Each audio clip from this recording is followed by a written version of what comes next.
Welcome to the real world. My name is Cameron, joined by Carson. Hey. We are excited to talk about Rebel Moon.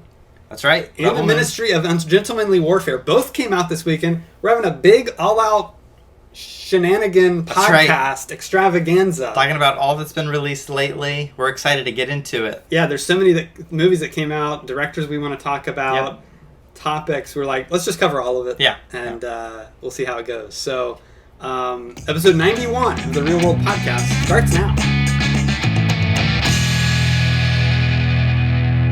Thank you so much for joining us. Make sure you hit the like button, hit subscribe, hit the bell so you get notified of all our videos. We're now over 500 I know, we've done it. We've hit it. Which was awesome. We did it. Now the goal is 1,000. Yes. That's the big one. That's right. That's the big one. Keep it going. 1,000 subscribers. Thank you for watching. Keep watching. We keep appreciate subscribing. It. Absolutely. We'll continue to grow. Yep. Huge fans of physical media. Mm-hmm. Doing videos on that almost every day now. That's right. Going through this huge collection I have. Absolutely. And we're always reacting to stuff out of theaters and talking about what's streaming, like this week with Rebel Moon. So yeah, this has been a big year for movies, a big year for our channel. Yeah. And we're just excited to continue to be able to do more creative stuff later down the line now that we're starting to build a following. So definitely. Thank you for all your support. Yes, we appreciate it. So let's kick things off as we usually do with some movie news. All right, so first up, the most important thing we got to talk about. What is it? Sonic the Hedgehog 3. That's right. They just cast Shadow. Yes. This is dream casting for Shadow the Hedgehog. The rumor for a while was Hayden Christensen, which I think was a great pick. Sure. Yeah. But obviously, either that was a rumor or it just fell through or something. Mm-hmm. They've cast Keanu Reeves as Shadow. Keanu. He's Shadow. Shadow the Hedgehog. It's a perfect role. I can't wait. It's a perfect I can't role. wait. Yeah, I'm excited. I'm excited. That is really excellent casting. Yeah, it gets me excited for this movie, which is highly anticipated. It's the third in this saga of Sonic films. I'm shocked that these have been as successful as they have. Hugely successful, especially with the early controversy of the first film. I know. And then as successful as it was. Well, that's the thing is they listen to the fans. That's it. That's all the Sonic movies are. Right. It's fan casting. Do what the fans want. Fan films. Just obey whatever the mob tells you. Just do it. Just do it. You want Keanu? We'll do Keanu. We'll get him. Whoever you want, we'll cast him. Because they have all the power now. I know. Clearly. Yeah. It's amazing. It's they've got Idris Elba as Knuckles. Right. From the second movie. He's got his own series coming out. I know. soon. I heard about that. Yeah. And then Knuckles is a fan favorite character. Oh, yeah. Absolutely. Knuckles is the pre-Shadow the Hedgehog. He's the edgy, cool, awesome guy everyone likes. Mm-hmm. He's the opposite of Sonic. Right. He can fly around. Yeah. And Idris Elba, that was a big casting there. Mm-hmm, and so that movie comes out in December, so we'll keep our eyes on it. Okay. Have you seen the first two? I have seen none of them. You've seen none? I haven't seen a single one. I've played some of the games. We'll have to do a big Sonic podcast. That would be cool. Before Sonic 3. We need to get some of our Sonic fans here. Absolutely. Yeah, for sure. That'd be wonderful. Moving on, a couple of big name directors have announced their latest projects. All right. Martin Scorsese. Yep. You know him, right? Classic Marty. Yep. After Hours. Right. One of my favorite films. His least known film. Maybe is his your least favorite. known. Yes. Very good. He's directing a biopic. Okay. About Frank Sinatra. Okay. This is a match made in heaven. Are you serious? This is a match made in heaven. This is the most straightforward thing I think he's ever done. I love it. This is just the most obvious, most safe 100%. choice for him to make. Yep. But it could Who's be great. cast? Who's cast as Frank Sinatra? He wants Leo DiCaprio, of course. Of course. I mean, Leo DiCaprio, he's worked with him, I think, his last 4 or 5 movies in a row. Yeah. So he wants him to play Frank, of course, even though it looks nothing like Frank Sinatra. And then he wants Jennifer Lawrence to play Frank's second wife, Ava Gardner, who, of course, was very popular in Hollywood at the time. Interesting. So, yeah, I mean, this is... I feel like I've seen this movie already. And just with its announcement, I mean, it sounds like it's going to be like... Maybe The Aviator. I can get some vibes from that a little bit. The DiCaprio big drama. Very different. Howard Hughes is a very different person, but you know what I mean with the DiCaprio vehicle. Right. Scorsese. That was Scorsese. That was another Scorsese thing. I'm not necessarily excited for this. Okay. But I wasn't excited for Killers of the Flower Moon, and that wound up surprising me. Yeah. So Scorsese, he's sure-handed. He's been in it since forever. He's brilliant. He's seen the decades go by. Right. So I'm interested in seeing what he'll do, and if he'll do anything new with this. Right. Because it seems like a very safe bet for him. Yeah, so I'm curious to see if he'll do, because that's what I like so much about Rebel Moon, or not Rebel Moon, but Killers of the Flower Moon movie. Killers of the Rebel Moon, is he went in some more abstract directions with that. He did. That I really enjoyed. Yeah, with the ending. For sure. Yeah. All right, we'll keep our eyes on it. The other director, the big director, my favorite director of all time, Steven Spielberg. Stevie Spielberg, he has announced his next project is based on an original idea he has. Wow. Focused on UFOs. Ooh. Okay. And David Koepp is writing. Who did Jurassic Park, who wrote Jurassic Park. Okay. So, this is good news. He's the master of sci-fi. No one has done... Close Encounters, Minority Report, War of the Worlds. I mean... He's the best, so... Yeah, and lately, perfect for it's been interesting to see his newer movies. Because he's kind of entered into a new era. Yeah. I feel like Fabelmans was a real return to form for Spielberg. Sure. Because BFG, I like it. Yeah. Ready Player One, it's fine. Right. But it's all been missing that real, like... Spielberg wow factor. Touch, yeah. You know what I mean? Sure. And I think that going back to his roots and doing a sci-fi UFO story could be really good. I think it could be great. I'm really excited about it. I hope it's a little scary, like all great Spielbergs are. Yeah, of course. I hope it's a little funny. Any UFO movie should be scary. Yeah. Yeah, I mean... Spielberg has the great balance. As soon as I hear Spielberg UFO, I instantly think Close Encounters, because that's kind of the ultimate UFO movie of its time. Yeah. And so doing that in a modern context, or will it be a period piece? We don't know. I mean, this could be set earlier than that. It could be set in the 50s. Sure. I don't know. It could be like a ancient civilization of aliens. Maybe. Who knows? Is it about the UFO? Is the UFO sentient? Maybe it's about the UFO hearings that have been going on for the past year or two. Maybe. I don't know. It's a courtroom drama. Maybe it's a courtroom drama. Who knows? We'll keep our eyes on it, let you guys know. And then the next thing that drops are these big trailers. Okay, some big trailers dropped this past week that we need to talk about. Which, all trailers are the same. Every time I watch a trailer, it's just like... Pretty much. I can predict every line that they're going to say. I know. I can tell you what every shot is going to be. Yeah. I've yet to see a trailer since, like, the 2010s that have really, like, whoa, that's something new and exciting and the unexpected. Cloverfield trailer? That's one of the most memorable. Well, they have some of the best marketing in history. This is the Cloverfield movies. Well, let's talk about these briefly. Okay. I don't even know if you've seen all these. Transformers 1, I know you've seen. Yep.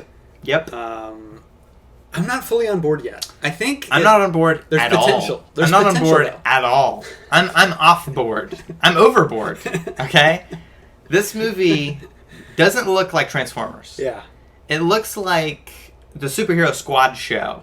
Well, yeah, it looks like... It's Teen Formers is what I've been calling it. Teen Formers. Like, they don't transform in the movie.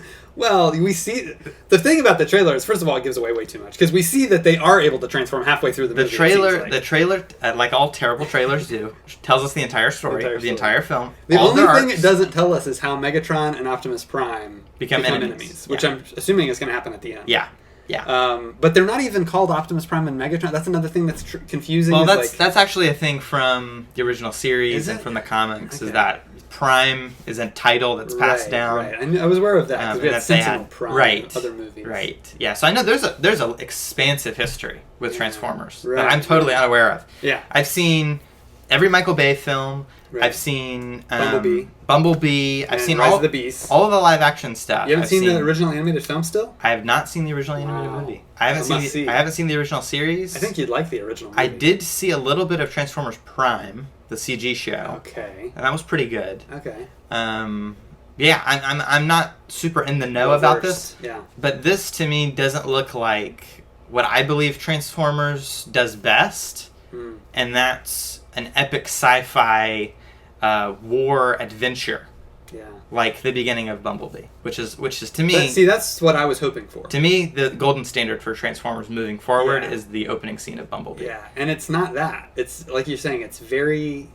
again, I'll just go back to my title, Teen Formers. It's like, it's kind of silly, goofy. I mean, look, I get it. Transformers for kids. I get that. I 100% get that. It should be fun and silly and enjoyable. But it's cool. For children. But it should be very cool and heavy sci-fi. Another thing... The mythology, like you're talking about, should be explored further. To me, the perfect balance... like a very surface-level adventure movie. The perfect balance, to me, is in... For taking an old show, like from the 80s, 70s, 80s, and making it for a new modern audience that appeals to both the original fans and to new kid fans is Voltron Legendary Defender. Number 1. Great show. Yeah. Perfect example of that. Right. Because it takes the history seriously, it takes the characters seriously, but it's also light and fun and enjoyable for everyone. Sure. And also, leaning a little bit more toward the adult side is the new He-Man reboot. Oh, yeah. That I think. Have you finished it yet? I haven't finished it yet. I got one episode left. Really? I was watching it last night. Pretty good. So good. Pretty good. So good. That, again, kind of, they strike that balance. Took the mythology seriously. Still is funny. Has funny moments. Exactly. Being for both generations of fans and working as its own thing. Yeah. This, to me, just looks too... looks very bland. Very generic. Looks too bland. Looks too safe. Yeah. I agree. Oh, well. The next one we'll talk about is M. Night Shyamalan's Trap. Have you seen the trailer for this? I've not seen the trailer for this. Okay, so I'm not going to tell you what happens in the trailer, because the trailer seems to give away the twist. It seems to give it away. It seems to fully give it away, which makes me think that's not the actual twist. Yeah. There's another twist. Right. So it's set at a concert, which is a cool idea for a movie. Okay. I've never really seen a movie set fully at a concert, the whole movie. Mm-hmm. So that's a cool concept. Josh Hartnett, I'm a huge fan of. Mm-hmm. You know, Patrick Willems talks about the Hartnett-essence, you know, which he's a big fan of him after he appeared in Oppenheimer. Mm-hmm. He's been appearing in new movies. Guy Ritchie, who we're going to talk about later, his latest film, not his latest film that's in theaters, but the one he made last year, Operation Fortune, with Jason Statham. Yeah. He's in that. He's very good in that. Okay. It's on Prime. You can check it out. Sweet. But it's him and his daughter at this concert. Okay. And so it looks really interesting. It looks intriguing. Again, if they gave away the twist in the trailer, I'm very disappointed. I think you could say the same thing for the old trailer. That kind of seems but the old trailer gave away the concept. Premise. Yeah. This isn't that. This is like, here's the premise, and then here's a reveal. And you're like, oh, okay, so we know that now. So why would I watch the movie? Well, yeah, I always like going into movies, especially movies that are by M. Night and movies that are by people who like to have subvert that expectations. Prestige, yeah. That reveal kind of in the movie. Yeah. I like to just shy away from marketing because it's usually given away. Right. But yeah, like you said, it's set in a concert. That kind of that's an interesting setting. It reminded me a little bit of the Pixar show that was announced a long time ago, Win or Lose, the baseball what series. Happened to that? I have no idea. Disappeared in the thin air. I don't know if they're still working on it or what's that? Canceled. Hey, tax write-off. Rewritten, just like that girl. But yeah, that same kind of concept. It's one event, one location, multiple perspectives. Yeah. Yeah. I don't know. We'll see when Trap comes out, I think in August. And then the last trailer was Hitman. Hitman is Richard Linklater, who we're big fans of. Is this based on the video game series Headband? No, it's not. It's its own original screenplay. Richard Linklater, Before Trilogy, School of Rock, Boyhood. Of course. Prolific director, indie director. Mm-hmm. He's doing this Hitman movie, which looks like his most mainstream film he's ever made. It's basically, it's about a hitman, but it's like a rom-com action film. It's Glenn Powell from Top Gun Maverick, Hangman. Okay.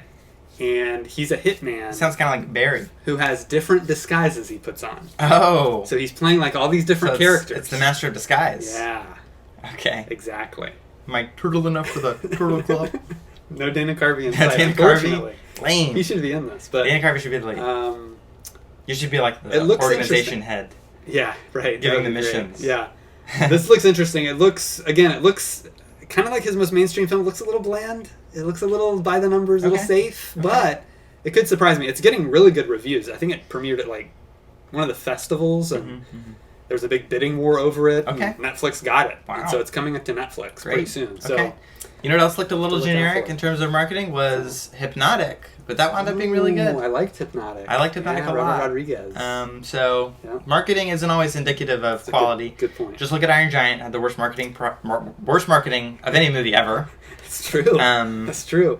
Sold a totally different movie. Kind of like Civil War. Kind of like Civil War, yeah. Yeah, right. But worse. Right. All right, folks, that's it for movie news. Time to move on to our first main topic.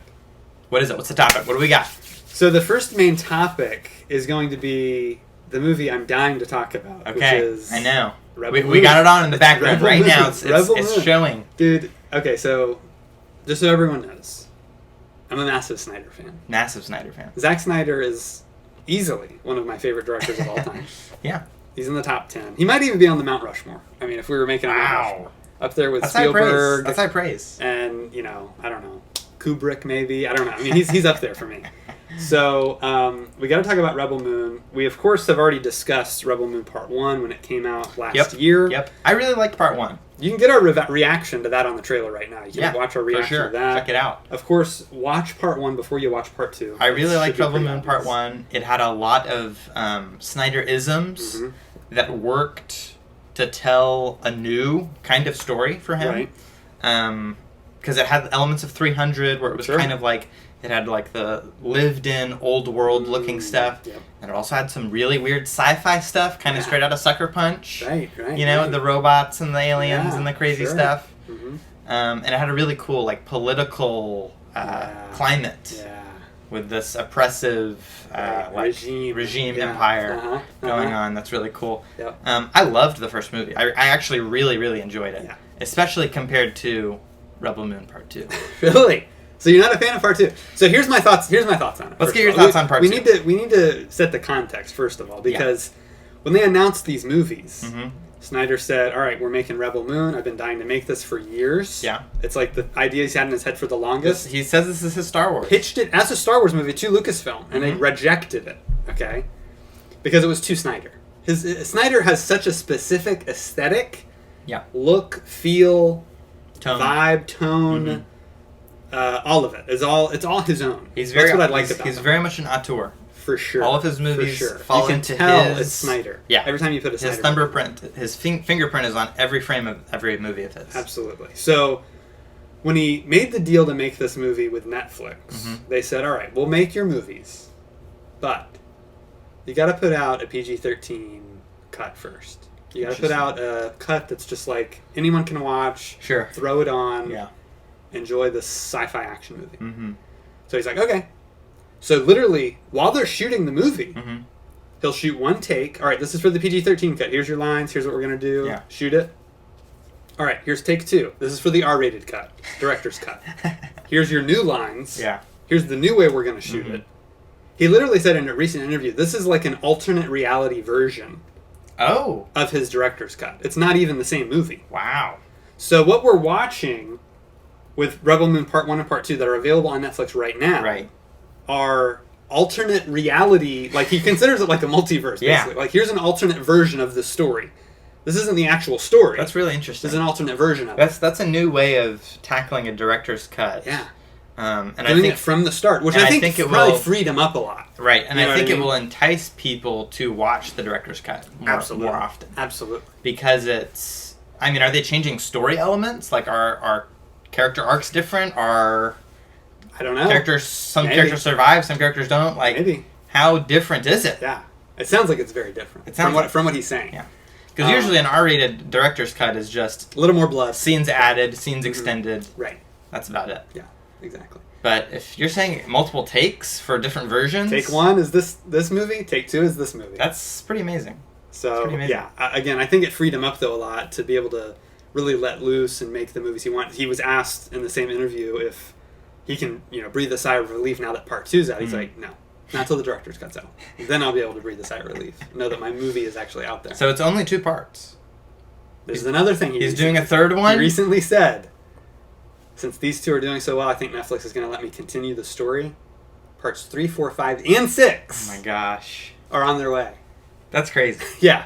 So that's James Cameron Avatar level crazy. I know. But he said the way he's always conceived it is as a trilogy, but since he's doing part 1 and 2 is chapter 1. Yeah. Part 2 and Part 3 and 4 will be chapter 2. So he needs 6 movies. He needs 6 movies to tell his 3-part story. Exactly. Yes. Wow. So that's crazy. So I'm, as a Snyder fan, I'm ecstatic that this is going to be a fully fleshed out universe that we can get lost in. Because, like you're saying, the world building, Zack Snyder especially in the first one, amazing world building. Look at Man of Steel. Yeah. The opening scene of Man of Steel is Krypton. Yep. Everyone wants a Krypton movie. For sure. Since that movie came out. That's why we got the Krypton series. I know. Too bad he wasn't involved in any way in that show. But anyways, that brings us to Rebel Moon Part 2. the alternate universe cut is what I'm calling it. Sure, yeah. The accessible cut. Look, for me, there's enough here to make me have a blast with this movie. Okay. I still had a great time watching this movie. Good. I think it continues the story in a compelling way. Sure. The character arcs are brought to pretty satisfying conclusions, most of them, at least. Mm-hmm. The action is, of course, always great. Yeah. The visuals are stunning. For sure. You know, visual effects are incredible. Mm-hmm. It looks great. Yeah. I really think the music stood out more to me in part 2. Okay. I think there were some great musical moments here. Junkie XL did the score. He did the score for his DC movies as well. So I had a blast. I really enjoyed watching it. There were some actual moments that actually emotionally hit pretty hard. Not as hard as I think they will in the final director's cut. Sure. But there were still some effective moments. Okay. I think the acting was good overall. I enjoyed it. Okay. I enjoyed it as the second part of this saga. So what was your take? Now I liked it. Part 2. I liked it. I think that what I liked most about part 1 was missing from part 2. And that was my biggest issue. Okay, what did you like most from part 1? Is a globe-trotting adventure. We're going galaxy-trotting. Galaxy-trotting. We're going to all these different planets, all these different aliens, all these different weird civilizations and factions working together, getting together this motley crew of these hodgepodge weirdos who are really cool. Right. There's these awesome scenes where we get all these diverse vistas and locations and interesting character setups and character introductions. Right. And that's missing from the second movie. Yeah, the second movie is a straightforward action film. It's a war movie. It just... all in one location. It feels like an episode of a TV show. Yes. It feels like an episode of Mandalorian. Sure, I could get that. Where it's all in one location. Mm-hmm. The whole episode is on this farm. Right. And the whole movie, it's 2 hours. It's over 2 hours. The whole movie is on this farm. Mm-hmm. And it's just the same characters that we've met from the first one, carried over. Mm-hmm. No new characters, basically at all. I don't think we met a single new character in this movie. Yeah. And we don't really go very much deeper into their characters. We have a scene. We have a scene, and it's probably my least favorite scene of the movie, where they're all sitting down at a table, and they go around one at a time explaining their backstories. So a lot of their character arcs just kind of end abruptly and just happen very bluntly. Well, like you mentioned, it's not enough time. That's what these movies come down to. Clearly, they're way cut down from what he originally intended. Yeah. He said it'll be about 6.5 hours. Wow. After his director's parts 1 and 2? Parts 1 and 2 together, 6.5 hours. Wow. That's so amazing. Each movie's over 3 hours. Yeah. And we have the 2-hour versions of each one. So. Yeah. And you're right, because there's not enough time to explore these characters properly. So many characters. But I would say it's more of an ecological storytelling problem. It's less about you just need 6 hours and more about you can use the 2 hours that you have more efficiently to kind of chop these characters out, cut characters out who are unnecessary, and really focus in on these core relationships and make that work. Right. But if you're building a saga, you have to think of it from his perspective. He's got this whole world. If you're building 9 movies, he's building it all out, and he's like, I need this character for this reason. There's reasons for all the characters to exist in his mind. Right. Fleshing out the world. Again, because that's another thing, is if you don't have enough characters, fleshing out the world is harder because you're having to do it with fewer characters and explain things, and you don't want too much exposition and all that. So it's a tough balancing act when you're doing something like this on this scale. Sure. But anyways, I thought it was really solid. I gave it 4 stars. I really enjoyed it. Can't wait for the director's cut, though. I'm really excited. Let's talk briefly about Snyder. I mean, he's one of my favorite filmmakers. I don't want to just... we've never really done a Snyder podcast. I'm sure we'll do a full Snyder podcast one of these days, cover all of his movies. Maybe when part 3 comes out. Or the director's cuts come out. Yeah, that'd be perfect. What are your favorite Snyder movies? I think I know. Immediately what comes to mind is Sucker Punch. It's one of my favorites of his. It's just super energetic and fun and interesting. He wants to do a new cut of that, too. Exciting. I like Sucker Punch a lot. It's probably my favorite of his. I like what he did with DC a lot. Obviously, Justice League is amazing. Zack Snyder's Justice League? Yeah. It's the most epic movie of all time. It might be. It's 4 hours long. It's 6 of the greatest superheroes ever. Yeah. Taken seriously. It's like, it's so good. For sure. It's so good. I've watched it so many. That's the movie of his I've watched the most, surprisingly. Yeah, even though because it's 4 hours. Yeah. Fortunately, he split it up into like 6 parts, sure. so it makes it easier to watch, little bite-sized chunks of it. But it's a dream come true for me because I've, seeing that team in animated form for so long in the comics, and then see them brought to live action was just awesome. I really like his Watchmen. I great. think that it's visually spectacular. Absolutely. I haven't read the original comic personally. So I've got it. I know. Why haven't you read it? You can just borrow it. I know a lot of people have gripes because of the original comic and ways that it differs. People I think misinterpret like what he did with the violence because it's kind of a satire on things that are overly violent by being overly violent. Yeah. Which is another thing he said about Rebel Moon. He said, this is kind of the straightforward adaptation. My director's cuts are much more satirical and kind of have weirder meta-narratives to them. Right. Okay. Which is something he likes to do, too. Yeah, I like that. I mean, his DC movies are very deconstructive. They're very deconstructive, That's kind of his thing, because he grew up reading Dark Knight Returns and Watchmen, and he was into that kind of mode of storytelling. So breaking down what those mythological figures mean. Yeah, he's a huge fan of myth and for sure. all that stuff. For sure. So cool. Zack Snyder's Justice League is probably my favorite. But all his DC movies are great. Rewatched 300 yesterday with the commentary. Yeah, I've never listened to the commentary. Fantastic. Yeah, fantastic. Awesome movie. Very revolutionary as far as the effects and the way he shot it, and he really. That's where he really displayed his style. Yeah. Like Dawn of the Dead was kind of him getting his feet wet. His first movie, Of course. Great movie. But 300, his second film, such a clear visual style. This is how he shoots movies. Yeah. And it's interesting that Man of Steel, he kind of went back and did more of a straightforward. There's less of his style. Man of Steel has very documentarian sequences. It's a lot of handheld. Which he's done more recently. I think after doing that. Well, that's what Army of the Dead is all handheld, shallow depth of field.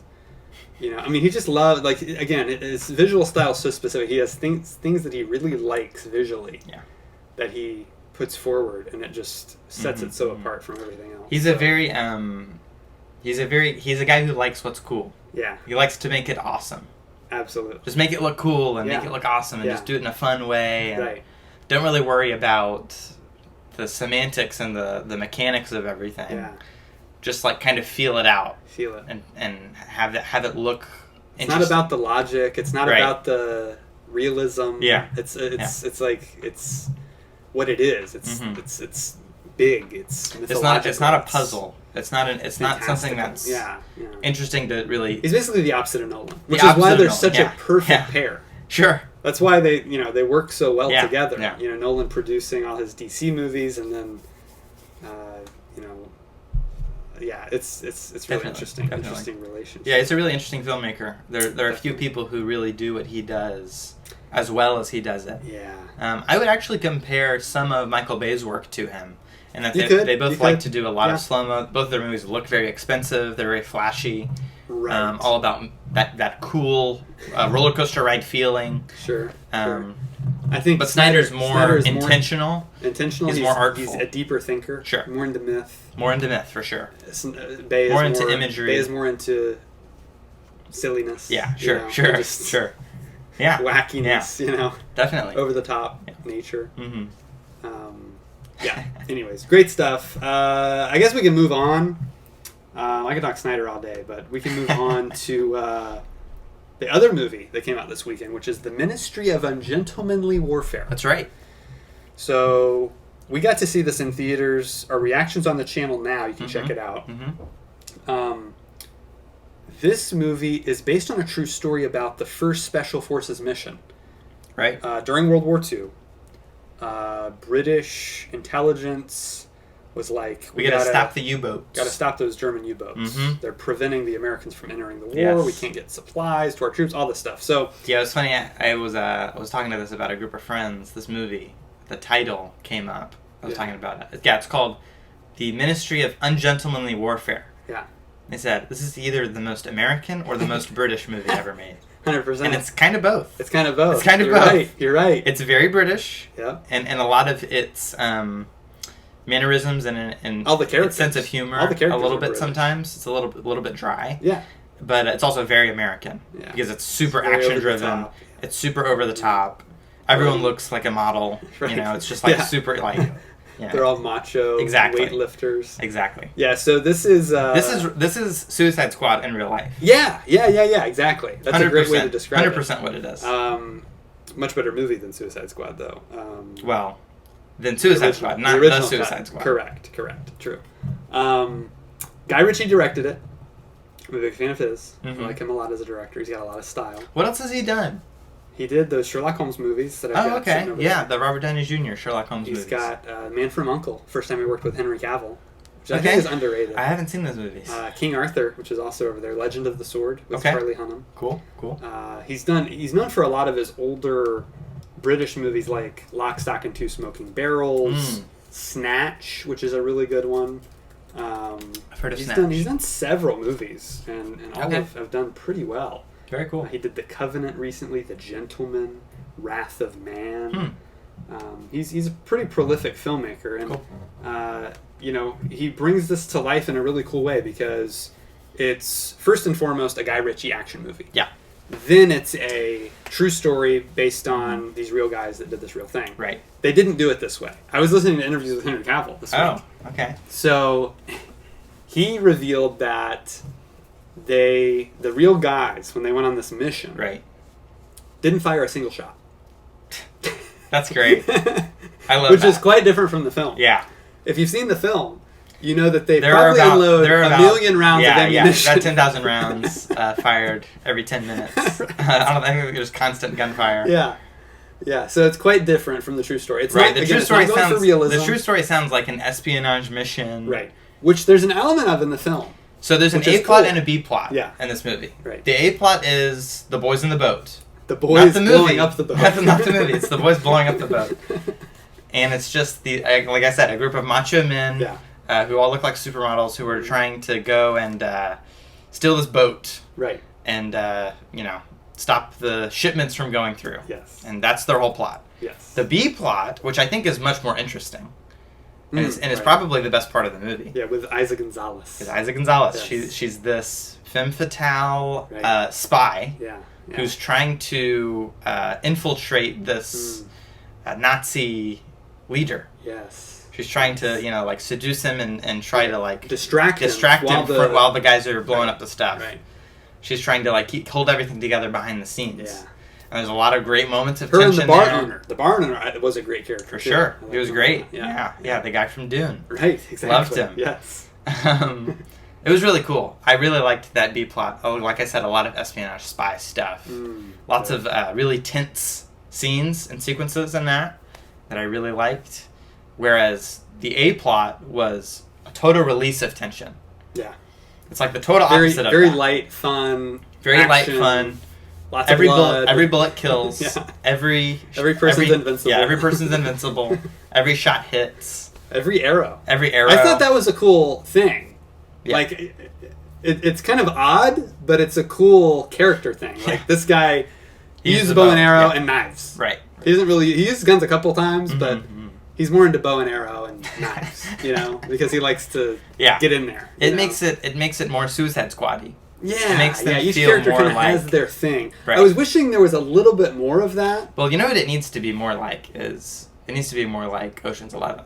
Yeah, it's more like you have or even Suicide Squad. Like each character is so distinct. Like here's his speciality. This is what this guy does. Expert. There is that guy. The gun expert. Right. The boat driver. And there is kind of that a little bit. But their personalities don't fully come through. I think the one that suffers from that most is Alex Pettyfer's character. Mm-hmm. He's kind of just there. You know, I think he's kind of supposed to be like the map guy or the strategist guy. And there's like one kind of scene where he's kind of doing that, but there wasn't as much of that. And then there's a whole chunk of the movie where we have to rescue this guy because he's so important to our mission. Right. We have to break him out of this concentration camp. Yeah. And he doesn't really do anything for the rest of the movie. I mean, he comes up with a plan at the end. Sure. But Yeah. His usefulness doesn't feel like, oh, now we can do this mission. Yeah. We couldn't have done it without him. Exactly. You know. Yeah. So, oh well. But it's a very stylish movie, very well shot, very well edited, fast-paced, great music. We both mentioned the music when we came out. We were like, kind of had that jazzy for sure vibe, a lot of energy to it. A lot of drum. Cymbals and snare. It built the tension very well. You know what I mean? Yeah, the whole movie built and escalated itself pretty well. It does. It does. There's nothing revolutionary here, though. That's the thing. It's like, it's a movie I would watch again. I had fun watching it. It's just not one that I'm going, everyone, you got to go see this. This blew me away. You've got to go see it. I mean, if you're a World War II fan, you'll definitely like it. If you're a fan of action movies, you'll like it. But I'm just saying it's not like raising the bar, like another level of like, wow. It's not John Wick 4. This changes nothing. I mean, look, after John Wick 4, what's going to be John Wick 4? I mean, it's like... Yeah. You can't really go above John Wick 4. So... Yeah, whereas something like Monkey Man... Like, I can watch Monkey Man and be like, oh, this is a big deal. It's like, this is actually going to affect a lot of things. Yeah. This kind of changes up this genre a little bit. Yeah. It does something different. And it's cultural really unique. Things. It has a clear vision. Right. Whereas this is just like more American action schlock. Which is fine. It's not bad. Via Great Britain. Yeah, exactly. There's a very hammy Winston Churchill performance that... I think is... It's not... That's the thing is about the whole movie is like... It is historical, like... Ian Fleming's in it. He was a real person in the war, you know, he created James Bond. And this guy that Henry Cavill's playing supposedly is like the inspiration for James Bond, primarily. As well as some other people, including Christopher Lee, who was his cousin, also involved in the war. But, it's just... I lost my train of thought. I don't know where I was going with that. Yeah, well, he inspired kind of James Bond and that whole thing. Oh, yeah, so the realism. So Churchill is in this. But Churchill, like you're saying, he's hamming it up. It's not trying to do like Gary Oldman in Darkest Hour, where he's literally just exactly playing Churchill as we know Churchill was. This guy's being kind of like... It's almost too much. He's like it's almost the James Bond It's almost movies. An SNL skit. It's close. Where he's kind of... It's pretty... hamming up. I'm Winston Churchill. I'm good. Well, we better not get discovered then. So they'll shut us out if we get discovered. Well, we better not get discovered. He comes in at the... Slight spoiler. Yeah. He comes in at the end of the movie and he goes, what is this? Some kind of Ministry of Ungentlemanly Warfare? Looks at the camera. It's like... It's silly. It's pretty silly. It's very silly. It gets pretty silly. Yeah. But, again, that's the tone... For sure. That they went for, and they pulled it off. I think they pulled it off. It worked. It didn't feel too jarring. Yeah, it didn't feel out of place necessarily because it fit with the vibe of the film. So it's doing pretty well at the box office and critically. So worth checking out if you're into again World War II movies. Let's talk briefly about Guy Ritchie. Okay. And then I want to talk about some of our favorite World War II movies because there's so many great ones. There's so many, and it's such a hard topic to tackle because you either take it very seriously and do some of the most dramatic and intense and emotional movies you could possibly get, or you do something fun like Indiana Jones is a World War II kind of thing. There's Nazis and there's it's war an hadn't adventure. Actually started then, sure, but it's kind of it's got the Nazis in it. It's that kind of lighthearted, fun adventure. Right. Where the Nazis are a clear villain, kind of like a Rocketeer as well, where it's like, there's a clear villain here, for sure, and it's fun for good guys to just beat up the villain and punch Nazis, and that's a really fun thing that Captain America did their version of it. Exactly, it's been done many times. But before we move on to that, Guy Ritchie, I just want to cover some of his. I mentioned before, I really like Snatch. Brad Pitt, I think it's one of Brad Pitt's best movies. Yeah. Sherlock Holmes we mentioned. I own both of those on Blu-ray. I think that's one of the only movies of his I've seen. You haven't seen Man from U.N.C.L.E.? I thought you saw that. No. Man from U.N.C.L.E. is worth watching. It's really fun. His King Arthur is worth watching. Sure. Very fun. Legend of the Sword. Legend of the Sword. I forgot he did Disney's Aladdin. Oh, he did? Live action Aladdin. That's pretty good. That was okay. That's pretty good. I haven't wanted to watch it since I saw it. Okay. I've seen it, I think, 2 or 3 times. Have you? Yeah. Okay. I kind of like it. Maybe I'll watch it again. I don't know. I don't remember loving it. Like, I remember it was like, just watching it being like, this is the animated Aladdin, but not as good. Yeah. Like all their live pretty action much. ones. I mean, the stunts in Aladdin are better than, like... That's a good point. Yeah, he's good with action. You know, and he fits that character sure. very well. Like the street guy, criminal guy. That's what all of his movies are. Gentlemen, I want to see. I haven't seen Wrath of Man. I mentioned before, Operation Fortune. Okay. You got to see this movie. It's very well made. Good. It's a great heist film. It's very fun. It's one of his earlier movies? No, this just came out last year. It's on Prime right now. You can stream it for free on Prime. It's him. It's Jason Statham. Okay. Josh Hartnett, who I mentioned before. The beekeeper. Aubrey Plaza. Oh, really? Yes. She's great in it. Oh, good. She's great. Maybe I'll check it out then. You gotta watch. What is it called?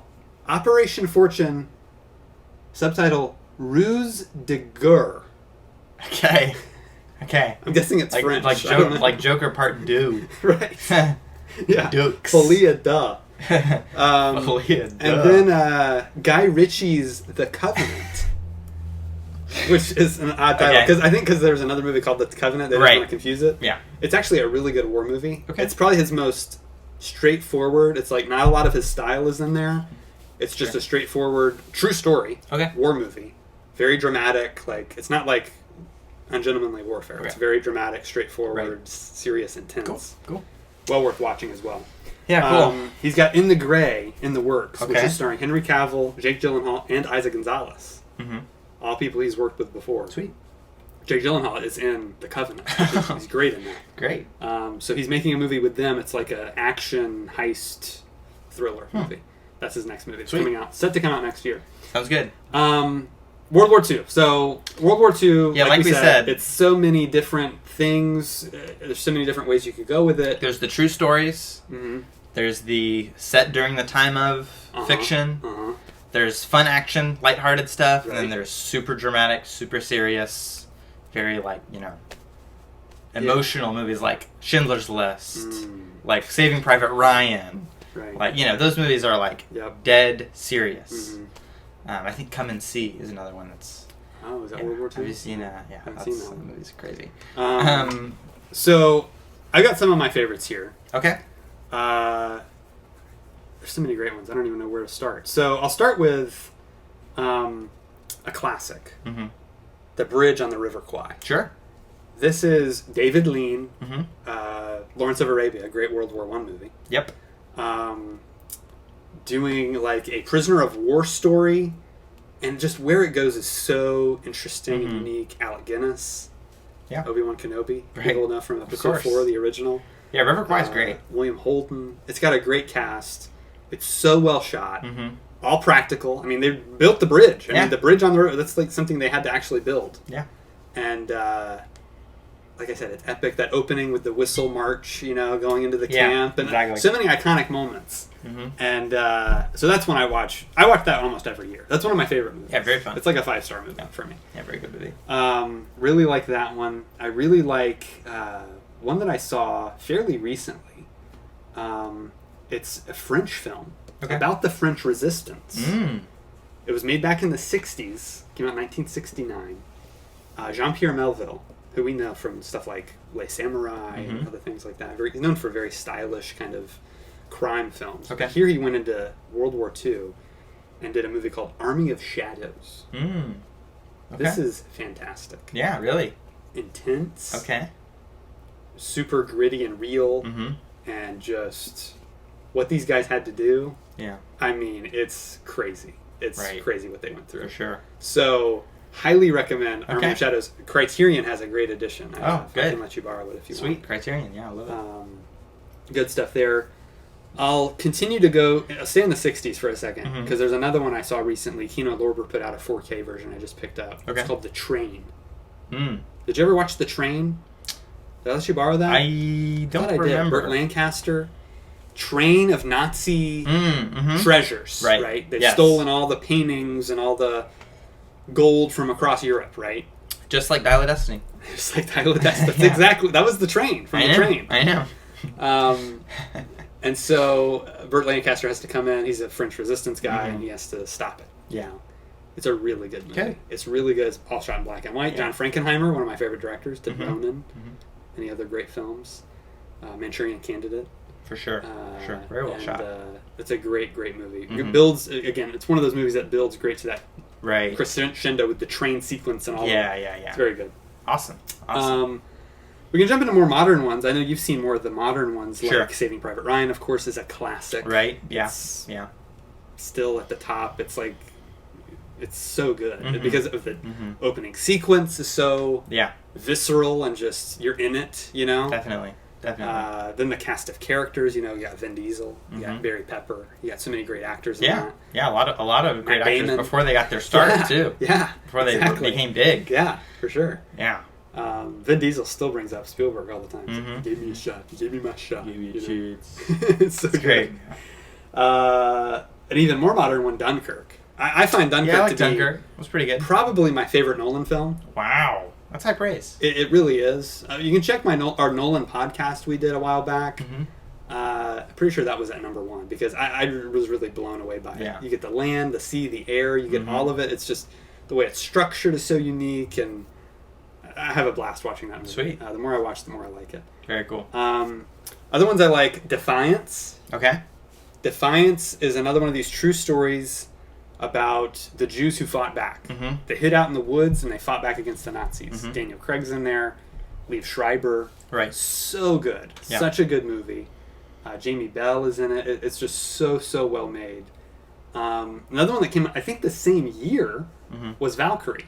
Oh, okay. Which with Tom Cruise. Yes. He's, the German Tom Cruise tried to assassinate Hitler. Yep.